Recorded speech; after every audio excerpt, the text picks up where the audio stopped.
Selamat pagi, saudara kasih Tuhan, kembali kita pagi hari ini dalam renungan pagi. Harapan saya saudara adalah orang yang diberkati Tuhan. Dan kita sedang membahas satu tema, yaitu kesuksesan ilahi. Dan kesuksesan ilahi bisa kita raih ketika kita bisa istirahat di dalam Tuhan.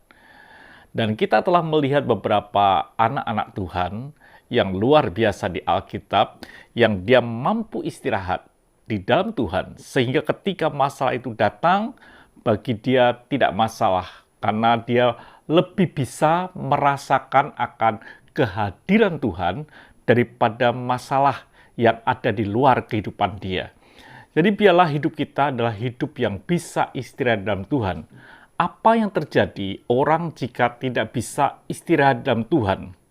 Dikatakan dalam Ayub 3 ayat yang ke-26, Aku tidak mendapatkan ketenangan dan ketentraman. Aku tidak mendapatkan istirahat, tetapi kegelisahanlah yang timbul. Ternyata orang yang tidak bisa istirahat di dalam Tuhan, hidupnya akan mengalami kegelisahan. Hidupnya mengalami ketidaktenangan. Kegelisahan akan timbul, kekhawatiran timbul dalam kehidupan kita.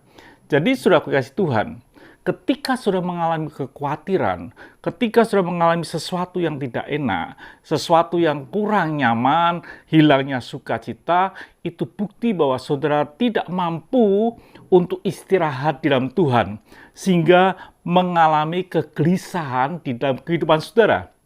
Saudara melihat masalah yang besar di hadapan saudara, saudara merasa gelisah.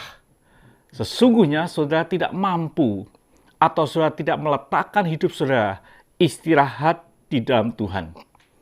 Apa dalam pikiran saudara tidak bisa memikirkan sesuatu yang baik?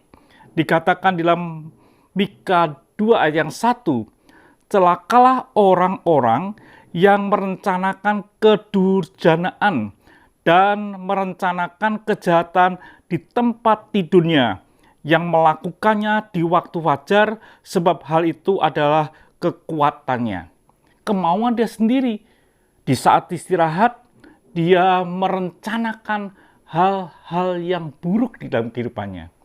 Sehingga mereka tidak bisa menikmati kemenangan yang ada di dalam hati. Baik itu saudara kasih Tuhan, biarlah hidup kita ini hidup yang boleh menang. Ketika bagian hati kita ini menang, maka bagian luar kita akan menang. Itu yang harusnya terjadi dalam kehidupan kita. Buatlah hidup kita istirahat dalam Tuhan. Dikatakan dalam Kolose 3 ayat yang pertama, karena itu kalau kamu dibangkitkan bersama dengan Kristus, carilah perkara yang di atas di mana Kristus ada, duduk di sebelah kanan Allah. Kata duduk itu istilah juga istirahat. Bukan istirahat itu bukan selalu tidur. Kalau saya lelah, saya istirahat, saya duduk, saudaraku. Jadi saudaraku kasih Tuhan, anak-anak Tuhan yang dibangkitkan bersama dengan Kristus. Dia layak mencari perkara-perkara yang di atas. Ada apa? Apa yang harus ada dalam pikiran kita? Dikatakan dalam Kolose 3 ayat yang kedua, pikirkanlah perkara yang di atas, bukan yang di bumi. Pikirkanlah perkara yang di atas.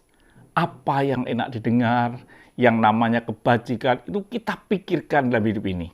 Jadi saudaraku yang kasih Tuhan, biarlah kita ini adalah orang-orang yang mampu istirahat di dalam Tuhan. Kalau itu terjadi, saudara akan tampil sebagai orang Kristen yang sukses. Sukses bukan bicara soal uang. Sukses bisa menjadi kemenangan kita menjadi orang Kristen. Orang Kristen yang betul-betul militan. Jadi saudara kasih Tuhan, biarlah hidup kita adalah hidup yang mampu istirahat di dalam Tuhan. Itu saudara yang kasih Tuhan, kita sampai saat ini belajar hal yang luar biasa. Esok kita akan belajar satu tema, kenapa kita ini harus istirahat di dalam Tuhan. Mari kita berdoa. Terima kasih Bapa untuk pagi hari ini. Biarlah kami adalah orang yang bisa istirahat dalam Tuhan. Terima kasih, Tuhan memberkati hidup kami. Haleluya. Amin. Tuhan memberkati.